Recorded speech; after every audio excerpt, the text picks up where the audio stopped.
All right, this is how to diagnose a water temperature sensor on a John Deere 4400. It's kind of the same as 42, 4300s, 4410s, all that series, 53, other numbers. I'm sure anything that probably uses this kind of gauge, you know, those kind of hookups with the Yanmar. So yeah, I wasn't sure what it was because it looked like the water pump has been changed recently and the sensor itself, but this is what mine did. So you turn the key on, it'd do this, it'd warm up in, 2 minutes and just spike right to red. But it'd just slowly keep climbing and it'd climb all the way into red. And I knew it wasn't getting hot because I was using an infrared heat gun, so I know it's not getting hot, but it'd be in the red, and I can still touch it. It's cool. So this is how to test it. I just couldn't find one. It would have been super simple if someone just had it all together, so I wouldn't have to do all this work, but now I'm just putting it so someone can benefit.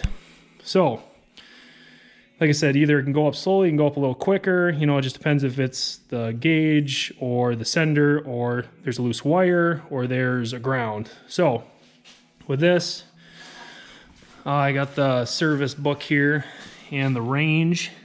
It's from 40 to 700 ohms. I'm sure it depends what temperature it's at, but, it's got all that good stuff in there. Got this book, I think it was like $80 or something. This is the whole service, tell you everything, fix it all. It's worth it.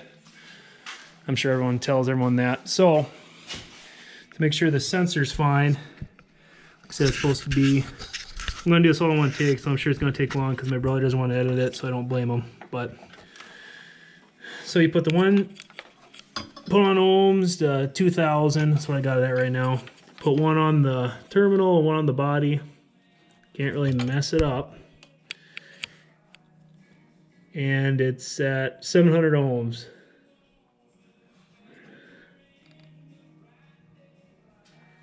So I know it's a new sender, so I know it's fine.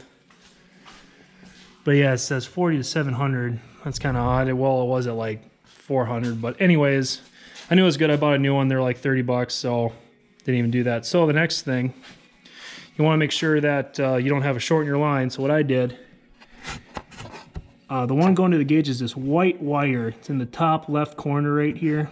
And I just spliced it, and then I just, hit the little thing to the little sound button, and just made sure I didn't have a loose wire or something. Or what you can do too is just run it'd be more difficult, but never mind. But I did that to make sure that the wire was good, and then to make sure there wasn't a weird funky ground thing going on, I just slipped the one black wire. There's only one black wire on this. I just kind of cut that down with a knife and then just grounded that to a battery terminal. So I made sure that was all good. So pretty much I made sure that the sensor wasn't bad, because like I said, someone looked like they changed the water pump because it was getting hot, so change it because it's easy. So then did all that, okay, and then, so the next thing is to replace this cluster, and I guess that these clusters were known for going out and stuff, I guess, because the little motors in the back there get worn out.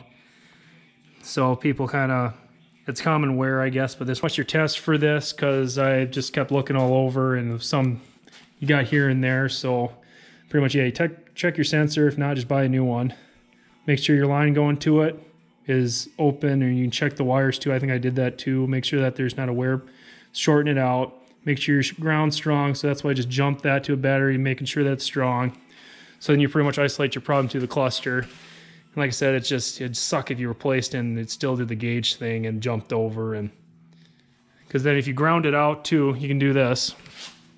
But it didn't really matter in my situation, but take your lead that goes up to it and you just ground that out to, this bolt or something. And then when you turn it on, it's gonna just fly to the red. I mean, mine was like a slow creep up to red, but this will just be like, boom. So, like I said, that's another test for the gauge, but then, like I said, my gauge was still faulty, so it must be something with the resistance is off a little bit. So, yep, well, that's kind of what it is.